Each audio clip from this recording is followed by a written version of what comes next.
سردار داراب شطرنج کے مہرے سمیٹ کر میز کی دراز میں رکھ رہا تھا، ساتھ ہی بڑبڑاتا بھی جا رہا تھا۔ شطرنج کھیلنے کے لیے مغز چاہیے، ہر کس و ناکس کے بس کا روگ نہیں۔ تم کب سے شطرنج کھیل رہے ہو؟ 2.5 سال کی عمر سے، عمران نے سنجیدگی سے جواب دیا۔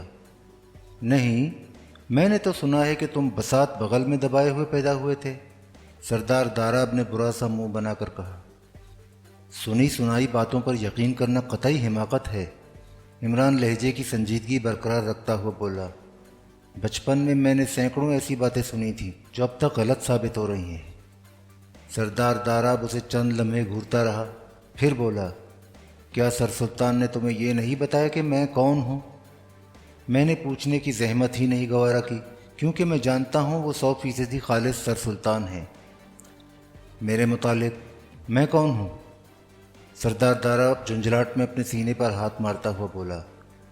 او، آپ سردار داراب ہیں؟ مجھے یقین ہے، اور پھر ایسی صورت میں کیسے یقین نہ ہو جب کہ میں آپ کے ساتھ شطرنج بھی کھیل چکا ہوں؟ کیا مطلب؟ سر سلطان نے کہا تھا کہ سردار داراب کو شطرنج کھیلنا نہیں آتا۔ سر سلطان نے کہا تھا؟ جی ہاں، سر سلطان کی ایسی کی تیسی۔ سردار داراب اچھل کر کھڑا ہو گیا۔ آپ تشریف رکھیے نا، عمران بڑی معصومیت سے سر ہلا کر بولا۔ میرا مطلب یہ تھا کہ سر سلطان نے درست نہیں کہا تھا، آپ کا کھیل تو بڑا شاندار ہوتا ہے۔ سردار داراب ایک جھٹکے کے ساتھ بیٹھ گیا۔ وہ تھوڑی دیر تک عمران کو گھورتا رہا، پھر بولا، میرا خیال ہے کہ سر سلطان اب سٹھیا گیا ہے۔ خدا جانے، عمران نے اکتائے ہوئے لہجے میں کہا۔ کہتے تو ہیں اکثر کہ میں عنقریب تیسری شادی کرنے والا ہوں۔ سردار داراب پھر سے اسے گھورنے لگا۔ کیا آپ کچھ اور پوچھنا چاہتے ہیں؟ عمران نے اس کی طرف دیکھے بغیر پوچھا۔ ہاں، سر سلطان نے تمہیں یہاں کیوں بھیجا ہے؟ میرے خدا، عمران نے حیرت کا اظہار کیا۔ کیا آپ کو نہیں معلوم؟ میرے سوال کا جواب دو۔ انہوں نے کہا تھا کہ مجھے آپ کے پرائیویٹ سیکرٹری کے فرائض انجام دینے پڑیں گے، ساتھ ہی مزید بچھوؤں کی پیدائش کے امکانات پر غور کرنا۔ میں آج کل بچھوؤں پر ریسرچ کر رہا ہوں۔ 5 بچھو جو بطور نمونہ مجھے سر سلطان سے ملے ہیں، شاید آپ ہی نے بھجوائے تھے۔ آپ کا بہت بہت شکریہ۔ تم ریسرچ کر رہے ہو؟ وہ اپنا اوپری ہونٹ بھینچ کر بولا۔ جی ہاں۔ تو یہ ریسرچ اسکالروں کا خیرات خانہ نہیں ہے؟ لا حول ولا قوت، کیا میں سر سلطان کو جھوٹا بھی سمجھ لوں؟ عمران برا سا منہ بنا کر بولا۔ انہوں نے کہا تھا کہ مجھے اس خیرات خانے کی مینیجری بھی کرنا پڑے گی۔ نہ جانے کیوں سردار داراب کی آنکھیں پھیل گئیں۔ غالباً اس کی سمجھ میں نہیں آ رہا تھا کہ وہ اس آدمی سے کیا برتاؤ کرے۔ سردار داراب ان آدمیوں میں سے تھا جو ناک پر مکھی بھی نہیں بیٹھنے دیتے۔ ان اطراف میں اس کی کئی فیکٹریاں تھیں اور وہ حقیقتاً بڑا آدمی تھا۔ لوگ اس سے گفتگو کرتے وقت ہکلانے لگتے تھے۔ وہ کریک بھی تھا، عام آدمی اس سے ڈرتے تھے، معلوم نہیں وہ کب کیا کر بیٹھے۔ دفعتاً وہ کرسی سے اٹھتا ہوا بولا، تم ابھی اور اسی وقت داراب کیسل کی حدود سے نکل جاؤ۔ I am sorry gentlemen, Imran نے خشک لہجے میں کہا۔ یہ بہت مشکل ہے۔ وزارت خارجہ کے سیکرٹری کا حکم تھا کہ مجھے ہر حال میں داراب کیسل کی حدود میں ہی رہنا ہوگا۔ کیا تم یہ چاہتے ہو کہ میں تشدد پر اتر آؤں؟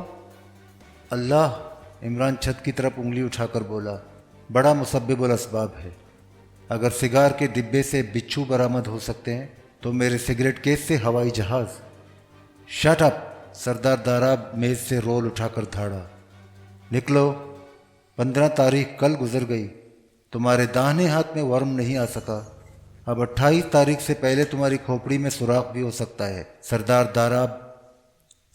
داراب کا اٹھا ہوا ہاتھ اس طرح نیچے گر گیا جیسے الیکٹرک شاک لگا ہو۔